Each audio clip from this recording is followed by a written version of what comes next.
Sciatica అంటే ఏంటి? నడుంలో ఉన్న నొప్పి కాళ్ళల్లోకి వెళ్ళడం, కాళ్ళల్లో తిమ్మిరిగా అనిపించడం, కాళ్ళల్లో షాక్ కొట్టినట్టు అనిపించడము, ఈ సిమ్టమ్స్ని సయాటికా అని అంటాం. అసలు సయాటికా ఎందుకు వస్తుంది? మన వెన్నుముకలో చిన్న చిన్న ఎముకలు ఉంటాయి, వాటిని వర్టిబ్రా అని అంటాం. రెండు వర్టిబ్రల్ బాడీస్కి మధ్యలో డిస్క్ అనేది ఉంటుంది. ఈ డిస్క్ ఒక్కొక్కసారి బయటికి వచ్చి నరాన్ని ఒత్తుకుంటూ ఉంటుంది.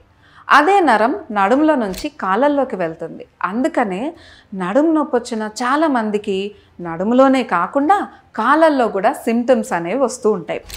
ఈ సిమ్టమ్స్ ఎప్పుడు ఎక్కువ అవుతాయి? ఒంగుని ఏమన్నా బరువులు లేపినా, ఎక్కువ దూరం నడిచినా చాలామందికి ఈ సిమ్టమ్స్ వస్తాయి. పడుకున్న కూర్చున్న సిమ్టమ్స్ రిలీవ్ అయ్యే అవకాశం ఉంటుంది. ఇది ఎర్లీ స్టేజెస్లో ఉంటుంది. రెడ్ ఫ్లాగ్స్ అనేవి ఉంటాయండి. రెడ్ ఫ్లాగ్స్ అంటే ఏంటో తెలుసా? యూరిన్ మోషన్ తెలియకుండా అయిపోయినా, కాళ్ళల్లో విపరీతమైన వీక్నెస్, కాళ్ళల్లో స్పర్శ తెలియకుండా అయిపోవడం, వీటిని రెడ్ ఫ్లాగ్స్ అని అంటాం. ఒకవేళ ఈ సిమ్టమ్స్ గాన మీకు ఉన్నట్లయితే ఖచ్చితంగా సర్జరీకి వెళ్ళాలి.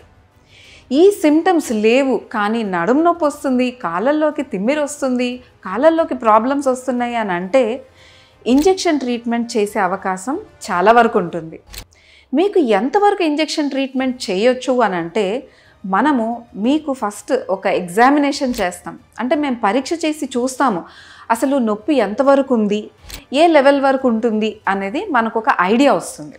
దాని తర్వాత ఇది కన్ఫర్మ్ చేసుకోవడం కోసం ఒక ఎంఆర్ఐ స్కానింగ్ అనేది సజెస్ట్ చేస్తాం.